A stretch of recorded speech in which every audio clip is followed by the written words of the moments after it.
Hi, welcome back to my writing channel. My name is Josie. In this video, I'm going to be researching for my mountaineering thriller. So I don't know a lot about mountaineering, and that's a problem if I want to write a book about it. So we're gonna take a couple weeks to do as much as we can to get familiar with it before I start drafting my story. And so actually, I am coming at you from the future. So I've basically done all the researching I wanted to do, at least for this preliminary round. Who knows, I may do some later.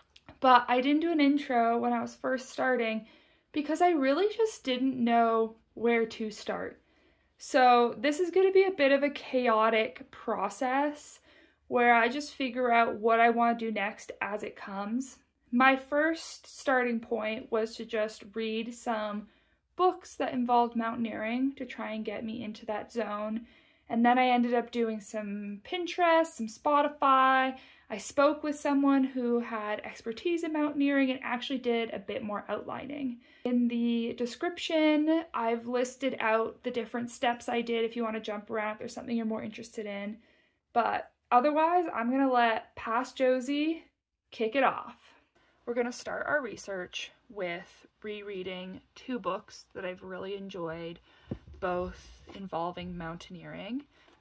They're both about a group of people trying to summit a mountain. This one's Denali and this one's Everest, and they run into weather and bad conditions and a catastrophe happens.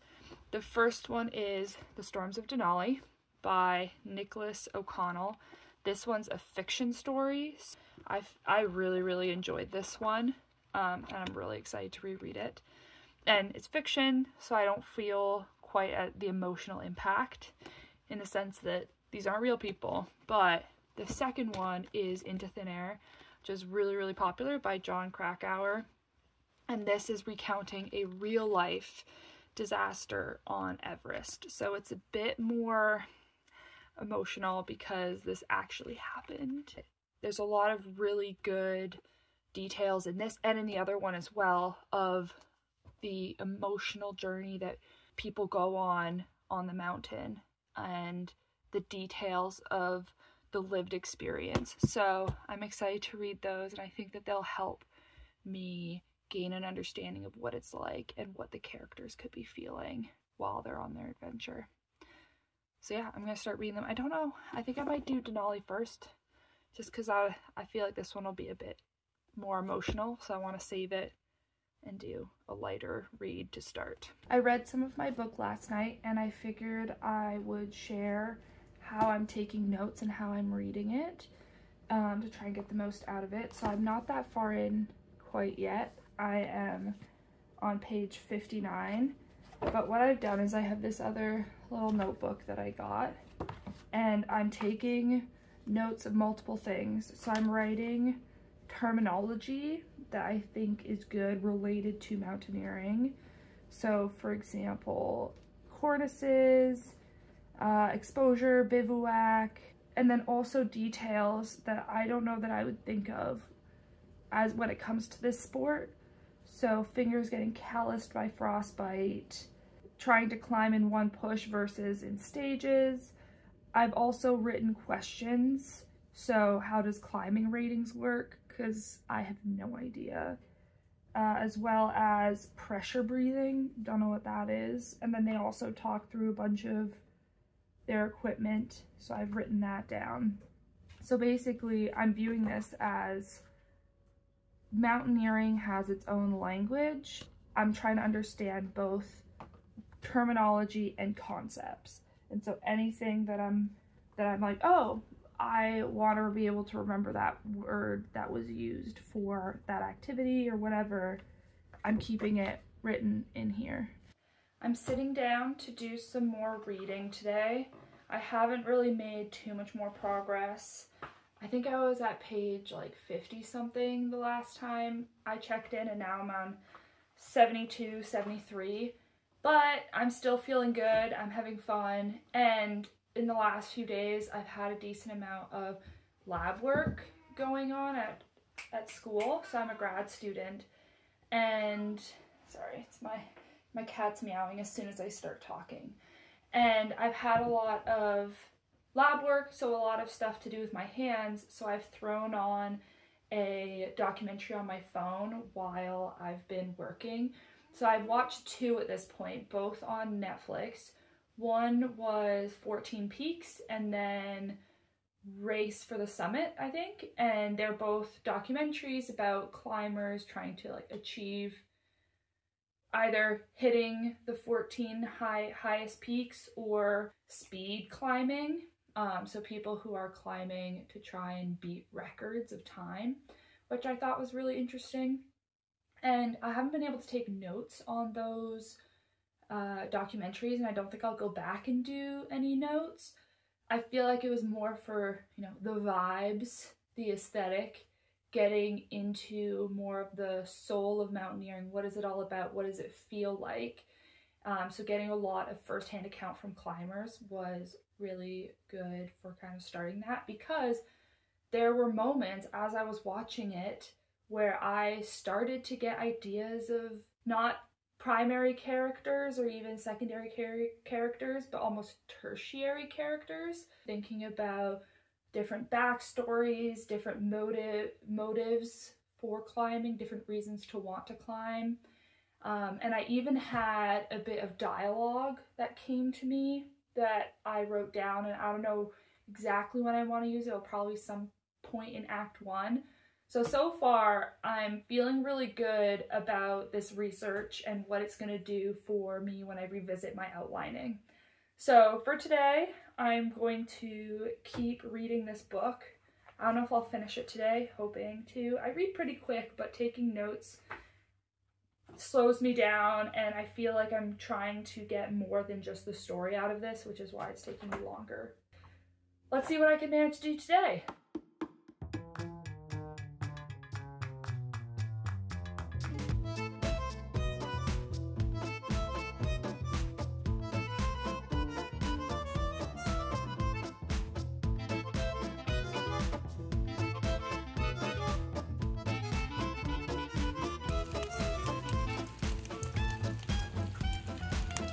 I've just finished the Denali book. It's the evening now. I really enjoyed the reread. It was honestly better than I remember, and I already remembered it as really good. I wasn't planning on doing this update, and I'll kind of recap more of the books at the end, but I really wanted to jump on here because literally just half an hour ago, I got Tell Me It's Right by Katie Wisber in the mail. I've already opened the package and ripped everything out because I was so excited. She's a self-published author, and if you watch YouTube, you'll definitely know who she is. And I feel like I need to take a break from these mountaineering books and read this as quickly as possible. So I'll check back in with you once I've gotten through this side quest of reading this book. Bet you didn't think you were going to catch me next out here, but I started reading Into Thin Air last night. In case you were wondering, the last romance book I showed, great. It was nice to read, kind of a fun, light book, especially going into something like this.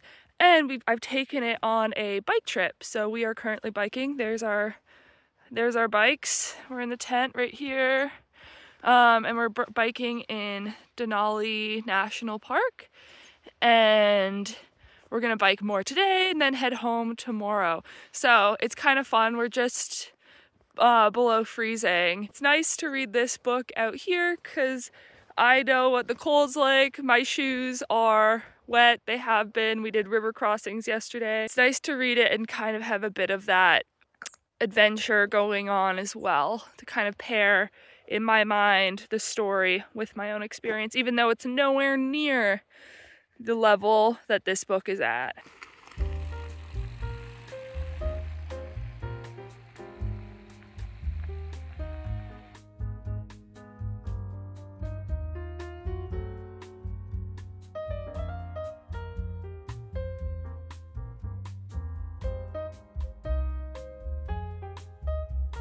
We're at our lunch break. It's the furthest point down the road, the Denali Park road we're gonna get. And we can see just a teeny peek right there, of Denali under the mountains. So I thought I'd include it because I did just read a book about Denali, so I feel like I should have switched and read the Everest one first and read Denali on the Denali trip. But yeah, super cool. There's a lot of snow. We've been biking in the snow, but we've been having fun.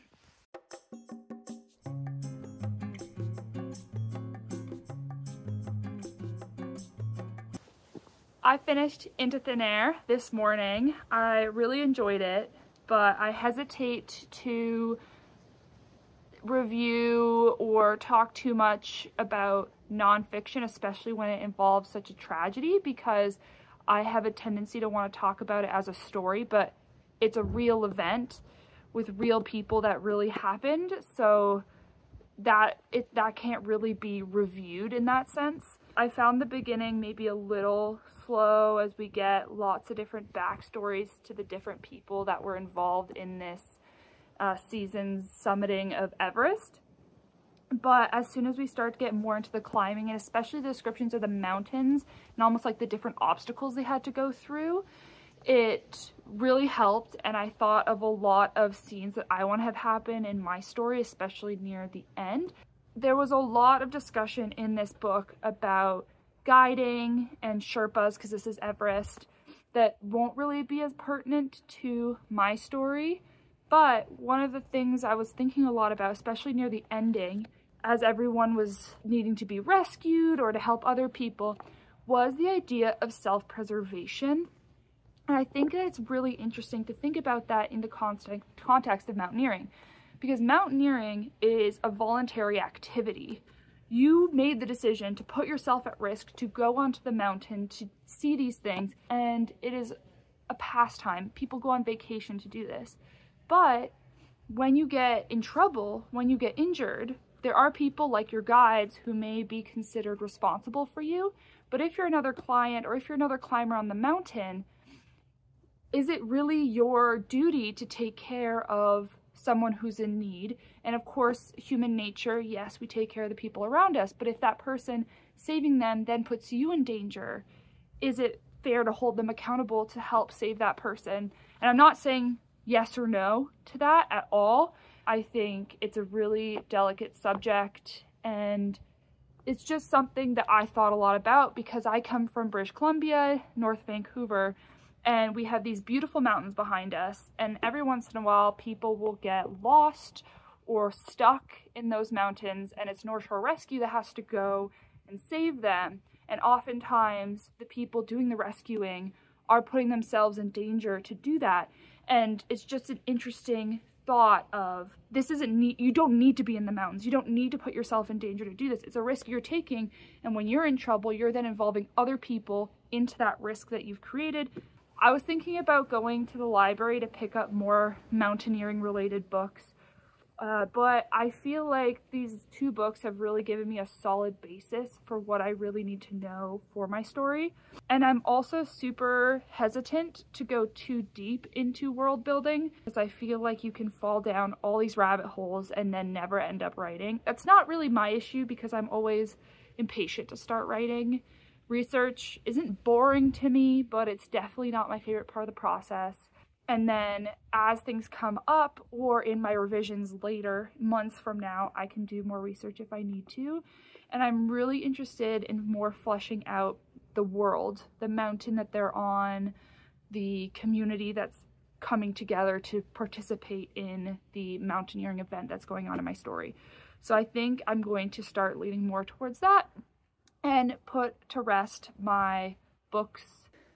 This morning, we're going to start with the first bit of world building.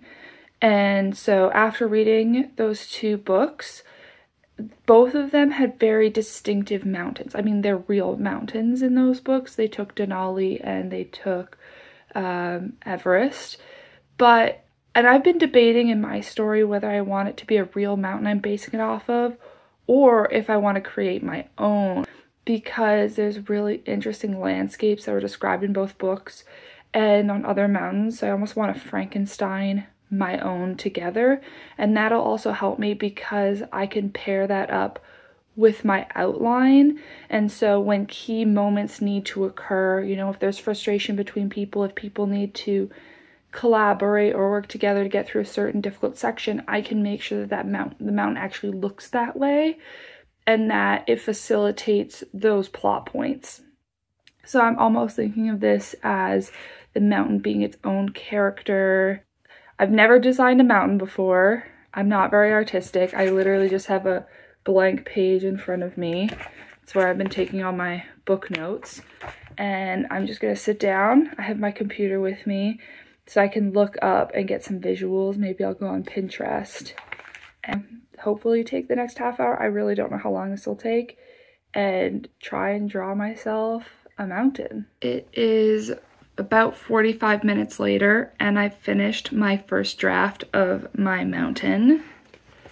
Look at that. Can you see that? I don't know how, I guess, anatomically accurate this is and whether faces and scree slopes and ridges would make sense where they are.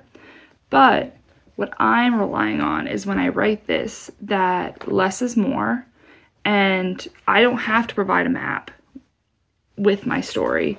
So if I say, oh, we have to go up this face,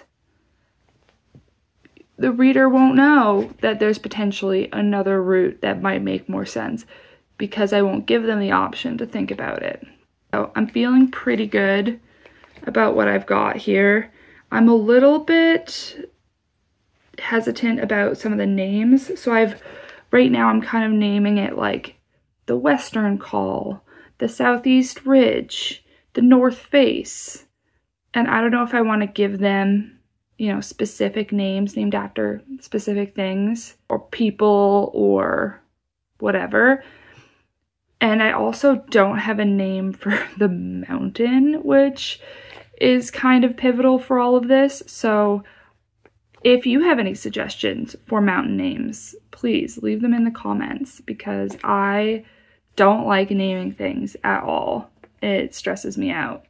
What I'm wanting to do now is build a Pinterest page of photos that remind me of what they're going to be traveling through. So that way I can have more of that visual connection as to what does this huge rock face actually look like on the ground for the characters. And I may even do a Spotify playlist. I feel like having music would also help me get into the story and help with the world building. But I don't know if it's going to be a waste of time because I like to write in complete silence. So I'm probably not going to use it while I'm actually writing, or maybe I will, you know, really lightly on in the background. But I feel like I'm just so excited and I want to create this like atmosphere and ambiance around my story. I'll start with the Pinterest board and we'll see where I go from there. I am back and I have now made a Pinterest board and a Spotify playlist. I'm not really sure how to show it. I might just link both down below if you're interested in checking them out. I feel good about them. What I really like though with Pinterest is that you can also make subcategories for characters and then pull in not only like character like inspiration in terms of like people's faces and stuff, but also style. So you can pick like people's clothings and outfits, or you can bring in pictures that are related to their character. And so that's really helped me flesh out a few of the main characters. My general Pinterest board is mostly like mountaineering shots, like people on mountains, it's snowy, whatever. So that didn't really come out as useful as I thought it was going to be, but definitely the character stuff I enjoyed doing. And then when I made my Spotify playlist, it's very chill vibes going on with a lot of the songs. And I may modify it too as time goes on. And I feel like it more exemplifies the feeling I want to have while writing, which is just very relaxed and cozy and less about the high energy thrillerness of it all, because I was more going for a chill playlist that I could put on quietly in the background, because I think if it was too exciting, it would distract me from the writing process. I am happy with that. And now I'm going to go back to my research and I'm going to start organizing all of the notes that I took from my books. So listing out terms that I really liked for descriptions, as well as the questions that came up and any other questions I may have, because the last bit of research world building that I'm going to be doing is tomorrow. I have a call scheduled with a person who is a mountaineering guide, so I can actually ask him my questions relating to mountaineering, which I'm kind of intimidated for this video call, but I think it'll be really helpful. Hello, update time. I finished my call with the mountain guide, also just a family friend, a few hours ago, and I feel like I'm still trying to process everything. It went well. I got a lot of answers that I wanted, but it also has brought up a lot of new questions and new ideas as well. Just even looking at this climbing, because it's a competition, and the motivations behind it, not only of the different groups going, but the event organizers. And I feel like I'm slowly descending down rabbit holes of ideas and thoughts, but at the end of the day, I really want my story to be streamlined and to have a continuous through line, so I don't want too many side quests, side plots. Yeah, he did mention that I could send an outline to him, so I'm thinking about doing an outline just for their journey up the mountain, describing timelines, maybe equipment, as things go poorly, how they descend, timing, all that kind of stuff, and seeing what his thoughts are on that. And then that can bleed into my chapter by chapter outline, which I want to do next as part of this process.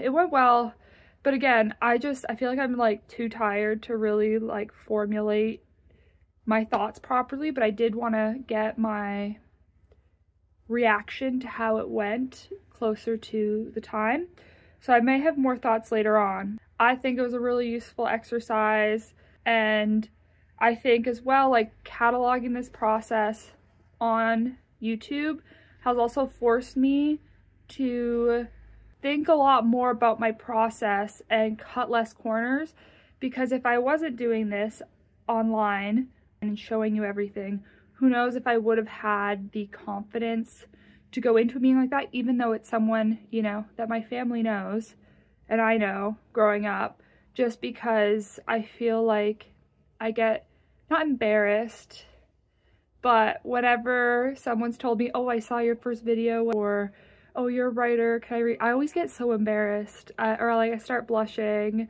because I'm so used to the process being by myself alone.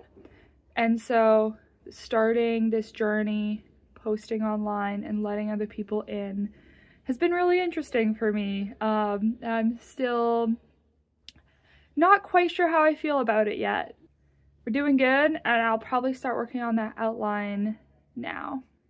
I have spent the evening working on my outline, and so this outline is not comprehensive. It's basically just surrounding the competition, because it's a competition to the summit, the teams involved, the routes taken by each team, because not everyone's going to do it the same way, as well as how the day-by-day progression of how the main character will make it, hopefully, to the summit. Sorry if you hear a cat meowing. You may see a cat. Oh, she's right in the way. Okay, we've had to readjust. She just knocked over my phone. She's literally right here. So, yeah. I have just finished it. It's about 1,200 words, this outline. But I think where I've been getting the most stuck is that the teams that are registered for this competition, they're registered based on their nationalities, or like the majority nationality of the teams. And each one, depending on their nationality, will have a different approach to climbing. And I'm probably not spot on because there's just so much to know about getting exactly right, but I'm trying to get a general like atmosphere of each of the teams and whether or not they're individualistic like you would see in North America and maybe in Europe, or maybe they're more nationality focused like you might see for like the Japanese and the Nepalese. So who knows if this is all super correct. So I'll be sending this to my family friend who is the mountain guide and hopefully get his feedback on it. This is just making me more excited to dive back into outlining because I can really start to see the whole thing crystallize. If you watch my previous video where I did some outlining already for this, I was having some issues about the middle of the story, but really writing out the step-by-step progress of how they're going to make it up the mountain, I feel like I can really start seeing all the pieces click together, which is the main reason why I really wanted to do this research process. And it's really successful so far. So once this goes out, once I get my feedback, I'm going to call the research section completed. I'll probably end up maybe reading some more books or watching some more documentaries, maybe before November starts and the drafting begins, maybe even in the subsequent revision process. But for now, I'm happy with this chunk of research that I've done. So I'll come back to let you know about the feedback I've received on this outline, and then we'll wrap things up. It's been about a week now that I've sent in the outline, and I haven't heard anything back yet. He is looking at it, but I really wanted to wrap up this video to put it up for Thursday. So I think I'm going to end it here. Even though I can't say anything about the outline that I sent in, I am feeling better, but I'm just really apprehensive about this whole mountaineering project. So every time I try to do something, I always get this initial worry that I'm not doing it correctly, and I just need to push through. And sure enough, like after I sit with something a few days, it's like, it's fine. It's the first draft. It's not even the first draft yet. It's still the outlining phase. Things can happen. But I also wanted to bring up something that I've been thinking about in the last day, and that is that I'm starting this story from scratch. I don't really know these characters that well, even though I've, you know, thought a lot about them, but I haven't spent the months and tens of thousands of words that I've spent on my other stories, because when I think of the other thrillers I've written, the characters feel so much more vivid, the stories make so much more sense, but it's oftentimes that you forget this initial stage when everything feels so fresh and so uncertain. There's no obvious course of action in your head, and I think that's why I'm enjoying the aspect of filming this, because I'll be able to look back maybe when I do this next story after this one and see that this worry, this uncertainty is all part of the process. We're gonna call this researching done for now. I'm really excited to get to drafting. I feel more and more excited every day as we get closer to November, and it's taking everything I can not to just start now, but I think the anticipation and the extra time to think things through between now and then will really help and make it a really fun experience in November. I hope you enjoyed this video. It wasn't too chaotic and random, and I'll see you next time.